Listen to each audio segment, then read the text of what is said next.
Hello बच्चों, आज हम सॉल्व करेंगे कक्षा 8 का उड़ान की बुक से इतिहास का 5वां पाठ 17वीं शताब्दी में मुगलों का क्षेत्रीय प्रतिरोध। जिन बच्चों ने अभी तक हमारा चैनल सब्सक्राइब नहीं किया है वो ज़रूर कर लें। तो चलिए आज की वीडियो शुरू करते हैं। कार्यपत्रक 1, विश्वसनीय स्रोतों के आधार पर बताएं कि हरियाणा के पानीपत शहर में 3 प्रसिद्ध लड़ाइयाँ कब तथा किन किन के बीच में लड़ी गई थी। तो हरियाणा के पानीपत शहर में 3 लड़ाइयाँ लड़ी गई थी। तो पानीपत की प्रथम लड़ाई 1526 ईस्वी में बाबर तथा इब्राहिम लोधी के बीच में हुई थी, जिसमें बाबर विजयी रहा था। द्वितीय लड़ाई 1556 ईस्वी में अकबर तथा हेमचंद्र विक्रमादित्य के बीच में लड़ी गई थी, जिसमें अकबर विजयी रहा था। और तृतीय लड़ाई जो है वो 1761 में मराठे तथा अहमद शाह अब्दाली के बीच में हुई थी, जिसमें अहमद शाह अब्दाली ने जीत हासिल की थी। अगला क्वेश्चन है हमारा, राजपूत किन्हें कहा गया है और क्यों। आप किन्हीं प्रसिद्ध राजपूत व्यक्तियों के बारे में जानकारी रखते हैं क्या।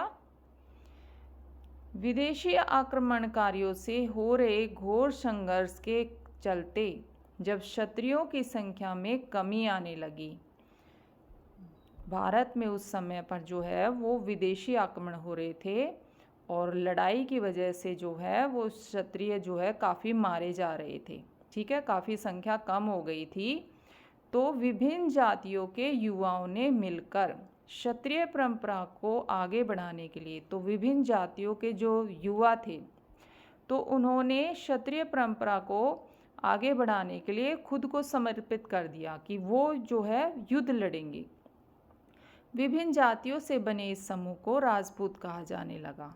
ठीक है, तो विभिन्न जातियों के जो युवा थे जो कि युद्ध करने के लिए आगे आए, तो आगे जो है इन्हीं को राजपूत कहा जाने लगा।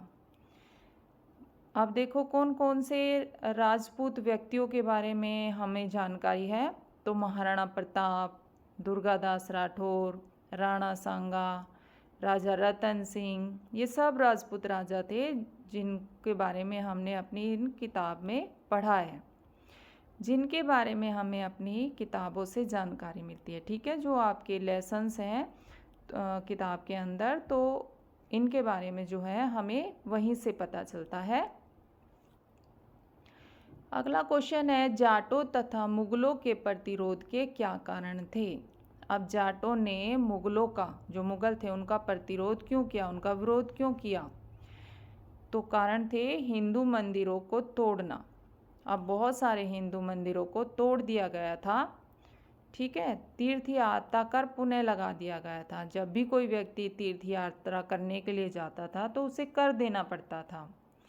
हिंदुओं पर जजिया कर पुण्य लगा दिया था। औरंगजेब ने जो है हिंदुओं पर जजिया कर लगा दिया था। जजिया कर में क्या होता था, ये हिंदुओं से लिया जाता था कि वो मुस्लिम राज्य में रह रहे हैं तो उन्हें यहाँ पर रहने के लिए कर देना पड़ेगा। और कृषकों पर जो है वो तरह तरह के कर लगा दिए गए थे, काफ़ी ज़्यादा कर लगा दिए गए थे। तो इस तरह से कृषकों का शोषण किया जा रहा था। ठीक है, तो इन वजह से जो है वो जाट मुगलों के जो है वो विरोधी हो गए थे। अगला क्वेश्चन है, जौहर प्रथा क्या थी। जौहर प्रथा से आपको राजपूत स्त्रियों के किन चारित्रिक गुणों की जानकारी प्राप्त हो सकती है। अब देखो, जौहर प्रथा जो है वो राजपूतों में प्रचलित थी। इसमें क्या होता था कि राज्य की पराजय और शत्रु की विजय निश्चित होने पर अपमान से बचने के लिए राजपूत स्त्रियों द्वारा एक विशाल चिता में सामूहिक रूप से आत्मदाह कर लिया जाता था। इसमें क्या होता था कि जब लगता था कि राज्य जो है वो हार जाएगा और शत्रु जो है वो विजयी हो जाएगा, तो जो शत्रु है वो उनका अपमान ना करे, तो इसलिए राजपूत स्त्रियां जो होती थी, जो रानी होती थी, वो सामूहिक रूप से जो है वो अपनी चिता जो है वो तैयार करती थी और उसमें कूद जाती थी। ठीक है, आपने पद्मावत फिल्म देखी होगी, उसमें इसी घटना को जो है वो दिखाया गया है। इससे हमें उनके किन किन गुणों का पता चलता है कि वो चरित्रवान होती थी और साहसी होती थी। ठीक है।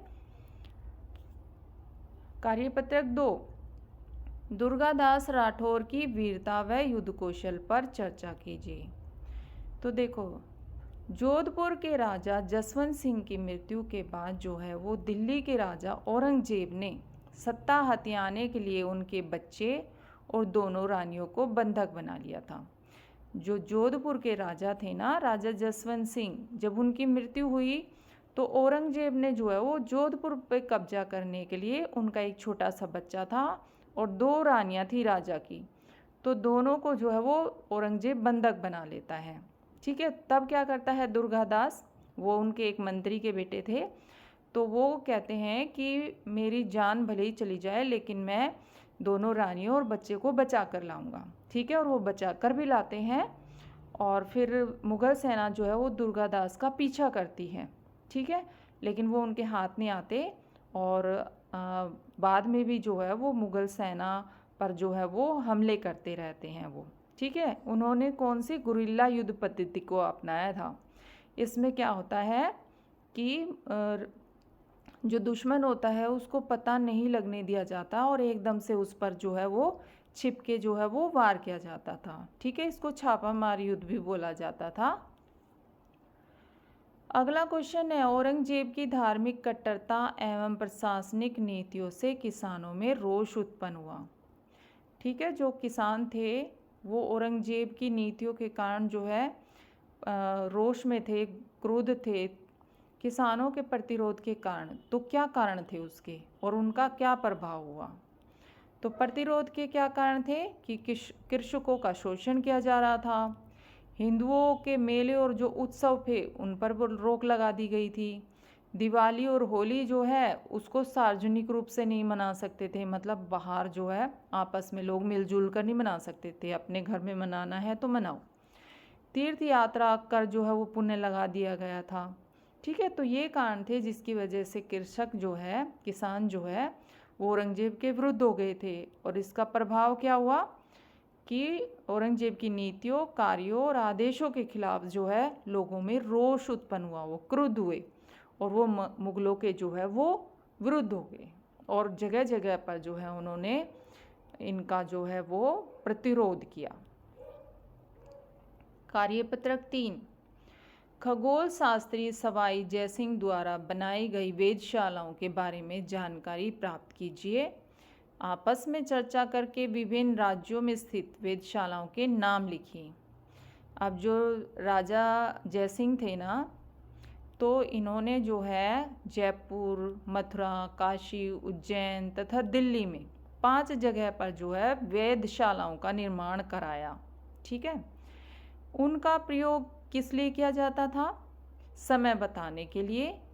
ठीक है। चंद्र ग्रहण और सूर्य ग्रहण की जो है वो भविष्यवाणी करने के लिए कि कब होंगे ये, और सौर मंडल के अन्य ग्रहों का जो है वो अध्ययन करने के लिए किया जाता था।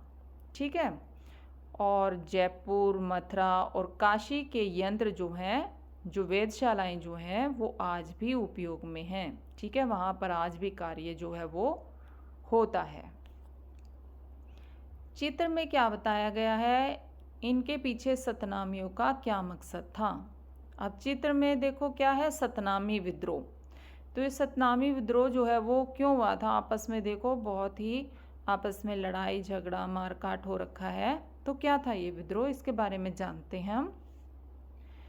यह विद्रोह औरंगजेब की धार्मिक कट्टरता के समय में उनके राजस्व अधिकारियों के अन्याय के विरुद्ध 1672 ईस्वी में नारनौल क्षेत्र के गांव में सतनामियों ने किया। ठीक है। सतनामी विद्रोह था ये। नारनौल क्षेत्र के जो सतनामी थे उन्होंने विद्रोह किया राजस्व अधिकारियों के खिलाफ। ठीक है। जो कर वसूल करने वाले होते थे। क्या हुआ था, एक दिन सतनामी किसान से सरकारी प्यादे का झगड़ा हो गया। अब प्यादे ने किसान के सिर पर लाठी दे मारी। शोर मचाने पर अन्य सतनामी इकट्ठे हो गए और सबने प्यादे की बुरी तरह से पिटाई कर दी। जब नारनौल के शिकदार को इस घटना की जानकारी मिली तो उसने सतनामियों को सजा देने के लिए एक सैनिक टुकड़ी भेजी। अब नारनौल का जो पुलिस ऑफिसर था, जब उसको ये पता चला तो उसने एक सैनिक टुकड़ी भेजी किसानों को सबक सिखाने के लिए। किंतु भारी संख्या में इकट्ठा हुए सतनामियों ने इस सैनिक टुकड़ी को बुरी तरह से हराकर उनके हथियार छीन लिए। ठीक है, अब फिर से आप इस चित्र को देखोगे तो आपको ये पूरी घटना जो है वो उसमें होते हुए जो है वो दिखाई पड़ेगी। कार्यपत्रक 4, अब इसमें हमने उचित मिलान करना है। तो पानीपत का प्रथम युद्ध जो है वो कब हुआ था? 1526 ईस्वी में। औरंगजेब की मृत्यु हुई थी 1707 में। जोहर कुंड कहाँ पर होता था? राजपूत दुर्ग में, राजपूतों के जो किले होते थे उसमें। जाट राजनीतिक नेता का नाम है इसमें गोकुल, और संत वीरभान जो है वो सतनामी संप्रदाय से जो है इनका संबंध था। अब यहाँ पर नीचे हमने सही पर निशान लगाना है। कृषक करने वाले साधारण किसानों को सैनिक के रूप में किसने संगठित किया? तो गोकुल ने किया था कृषकों को संगठित सैनिक के रूप में। भारतीय खगोल शास्त्र के आधार पर वेधशाला का निर्माता, वेधशाला किसने बनाई थी? अभी पीछे हमने पढ़ा, सवाई जयसिंह ने। और लोहगढ़ किले का निर्माण किसने करवाया? महाराजा सूरजमल ने। और राजपूतों में प्रचलित प्रथा जिसमें राजपूत स्त्रियां सामूहिक रूप से आत्मदाह करती थी, उस प्रथा को क्या कहते थे? जौहर प्रथा। ठीक है, तो आज के लेसन में इतना ही है। अगली वीडियो में अगले लेसन के साथ फिर से मिलेंगे, तब तक के लिए बाय।